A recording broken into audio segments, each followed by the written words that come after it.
Hello students, my name is Saqib Ansari और हम पढ़ेंगे chemistry from NCERT line to line from NCERT पढ़ने वाले हैं केमिस्ट्री। और उसके अंदर हम फर्स्ट चैप्टर पढ़ेंगे सॉल्यूशन। एक्चुअली ये बुक के अंदर तो सेकंड चैप्टर है, लेकिन क्योंकि अब सिलेबस में सॉलिड स्टेट को रिमूव कर दिया गया है तो ये आपका फर्स्ट चैप्टर बन जाता है। तो सॉल्यूशन के अंदर हम इंट्रोडक्शन पढ़ लेते हैं, पहले सीख लेते हैं, फिर उसके बाद लाइन टू लाइन कवर करेंगे इसको। तो मैं एग्ज़ाम्पल लेता हूँ, जैसे आपके पास एक ग्लास वाटर है, ठीक है, इसमें आपने चीनी डाल दी, शुगर ऐड कर दिया इसके अंदर और इसको अच्छी तरह से मिक्स कर दिया, इसको घोल दिया अच्छी तरह से, ठीक है। दूसरा एग्ज़ाम्पल मैं लेता हूँ कि मान लो आपने एक प्लेट में एप्पल लिया, बनाना लिया और इसी तरह से 2-3 फ्रूट्स और ले लिए, ठीक है, पपाया ले लिया, ठीक है, और मान लो आपने खरबूजा ले लिया, ठीक है। तो 3-4 फ्रूट्स आपने लेकर आपने इसकी चाट बना दी, ठीक है, इसको हमने फ्रूट चाट बोल दिया, ठीक है। और तीसरा एग्ज़ाम्पल मैंने मानो लिया कार्बन, कोयला, ठीक है। तो जो कोल होता है वो कार्बन होता है, अगर आप उसको जलाना चाहेंगे तो जलाने के लिए आपको चाहिए ऑक्सीजन। तो ऑक्सीजन की प्रेजेंस में जब आप इसको जलाएंगे तो इसमें से प्रोड्यूस होगी कार्बन डाइऑक्साइड। तो अब इन 3 केसेस को स्टडी करें अगर हम, तो देखेंगे कि यहाँ पर जब आपने कोयला जलाया, कोल कार्बन था, ऑक्सीजन O2, ठीक है।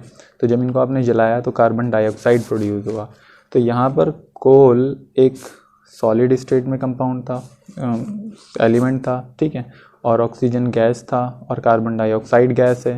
तो कोल को और ऑक्सीजन को मिलाने पर जो आपको नई चीज़ प्रोड्यूस हुई है, ठीक है, तो यहाँ पर एक नई चीज़ प्रोड्यूस हो गई। कार्बन डाइऑक्साइड ना तो कार्बन है और ना ऑक्सीजन है। कार्बन डाइऑक्साइड ऑक्साइड से ना तो आप वापस कोल निकाल सकते और ना आप इसके अंदर से वापस ऑक्सीजन को बरामद कर सकते हैं। तो इसके अंदर बिल्कुल एक नई चीज़ बन गई, न्यू। तो जब दो चीज़ों को मिक्स करने पर एक बिल्कुल नई चीज़ बन जाती है तो उसको हम बोलते हैं कंपाउंड, ओके। तो ये आपका कंपाउंड प्रोड्यूस हो गया।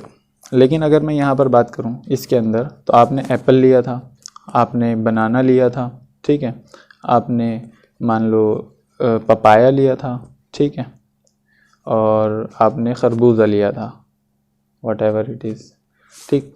तो जब आपने इसको कट किया और 4 पीस अलग अलग हो गए, तो आपने इसका चार्ट जब बना दिया तो क्या कोई नई चीज़ बनी या वही सारी चीज़ें हैं। आप अगर एक पीस उठाएंगे तो वो एप्पल ही होगा। एप्पल का कुछ ये तो नहीं कि इन चारों में से कुछ नया प्रोड्यूस हो जाएगा, लीची बन जाएगी, तो ऐसा कुछ नहीं होने वाला। तो यहाँ पर आप देख रहे हैं कि जो पहले था वही अभी भी है, बस ये आपस में मिक्स हो गए और कुछ नया चेंज नहीं आया है इसके अंदर। तो ऐसी चीज़ को हम बोलते हैं मिक्सचर, ओके। तो ये एक मिक्सचर हो गया। अगर यहाँ देखें तो आपके पास वाटर है, ठीक है, और वाटर में आपने शुगर ऐड कर दी और इसको अच्छी तरह से मिक्स कर दिया, ठीक है।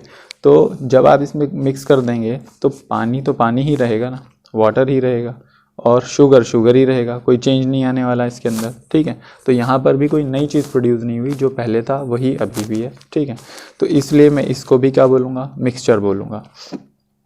अब यहाँ अगर देखा जाए तो अगर देखें टॉप इस जगह पर, यहाँ पर और यहाँ पर और बिल्कुल सबसे नीचे, क्योंकि आपने इसको अच्छी तरह से मिक्स कर दिया है, तो यहाँ हर जगह पर मिठास जो होगी वो एक जैसी होगी, क्योंकि आपने मिक्स कर दिया। तो यानी कि चीनी इक्वली डिस्ट्रीब्यूट हो गई पूरी हर जगह पर।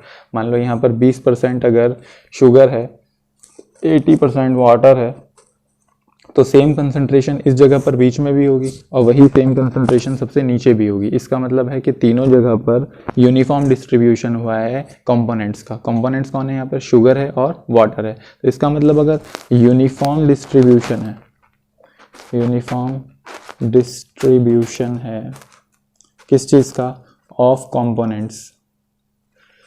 तो अगर कंपोनेंट्स का यूनिफॉर्म डिस्ट्रीब्यूशन होता है तो हम ऐसे मिक्सचर को बोलते हैं होमोजीनियस मिक्सचर, ठीक है। तो ये होमोजीनियस मिक्सचर हो गए। और अगर यहाँ पर अगर आप देखें तो इसके अंदर सारे फ्रूट्स जो हैं इनका यूनिफॉर्म डिस्ट्रीब्यूशन नहीं होगा। हो सकता है यहाँ पर ज़्यादा सेब हो सकता है यहाँ पर ज़्यादा पपीते हों, ठीक है।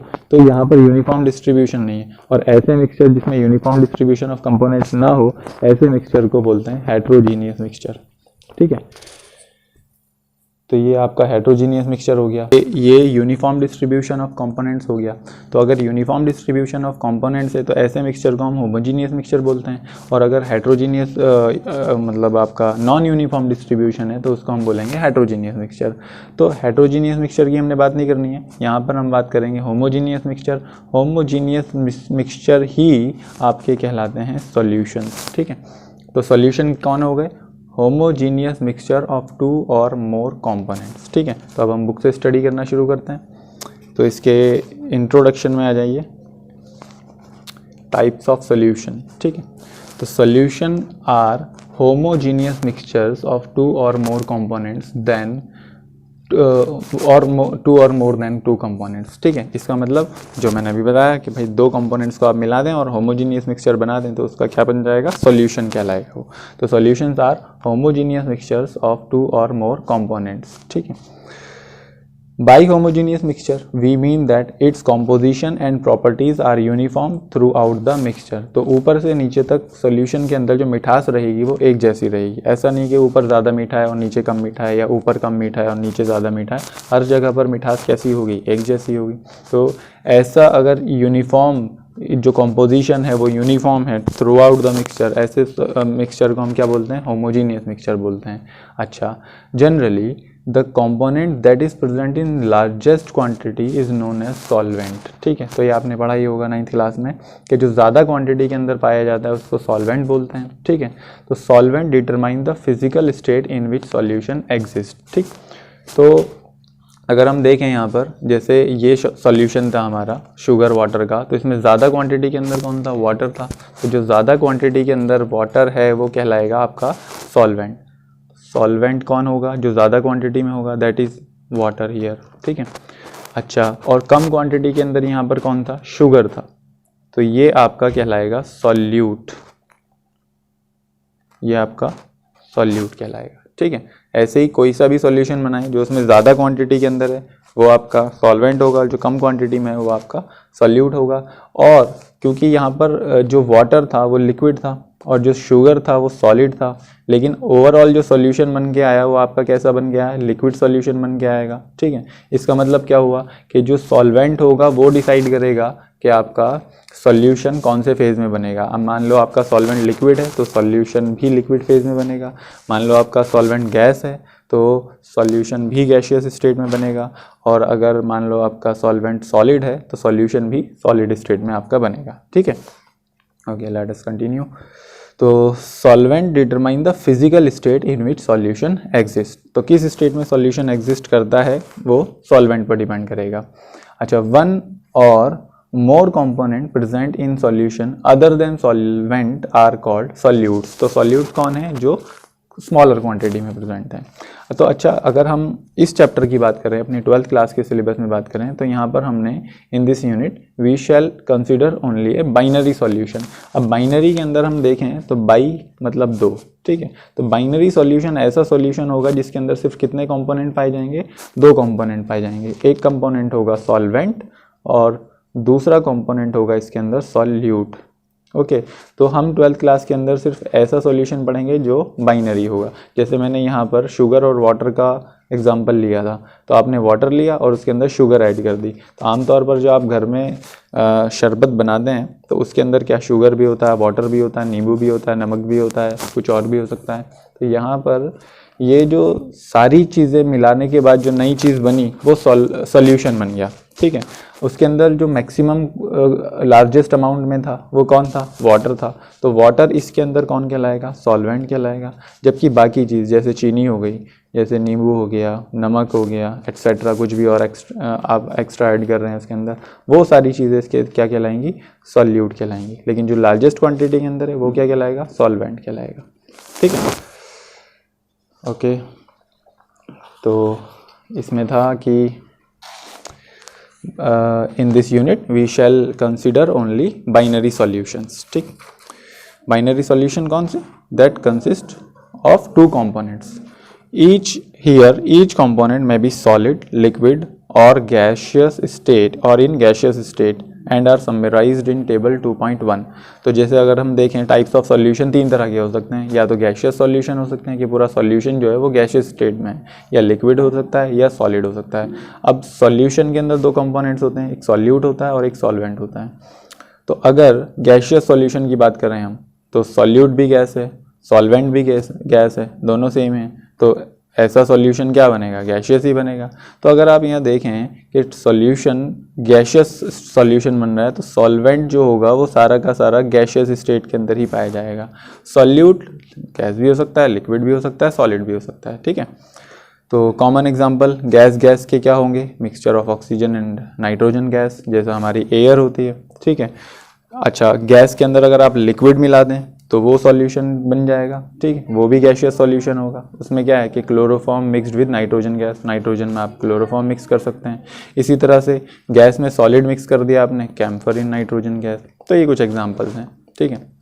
अच्छा, लिक्विड सॉल्यूशन की बात करूं मैं कि सॉल्यूशन लिक्विड स्टेट में है, तो इसके लिए सॉल्वेंट को भी किसी स्टेट में होना पड़ेगा, लिक्विड स्टेट में होने पड़ेगा। सॉल्यूट किसी भी स्टेट में हो सकता है, वो गैस भी हो सकता है, लिक्विड भी हो सकता है और सॉलिड भी हो सकता है।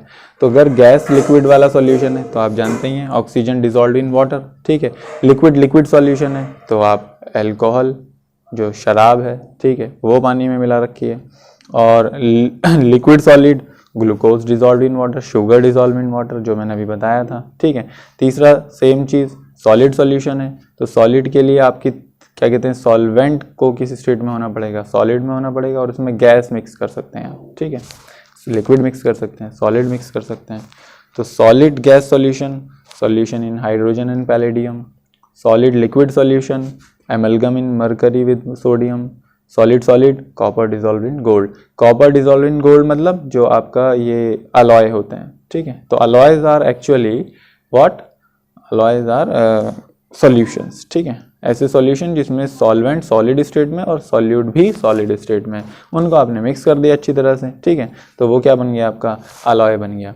तो ये वाले अलॉय का आप जानते भी हैं, जो घरों में सोना पहना जाता है, 24 कैरेट जो होता है वो तो प्योर गोल्ड होता है, ठीक है। 22 कैरेट है, उसमें थोड़ा बहुत कॉपर डिजॉल्व कर देते हैं, फिर 20 कैरेट है, 18 कैरेट है, ये बहुत ज़्यादा चलते हैं, तो ये इनके अंदर कॉपर डिजॉल्व हुआ है ऑलरेडी, ठीक है। Okay, thank you. सब्सक्राइब करें, लाइक करें, शेयर करें।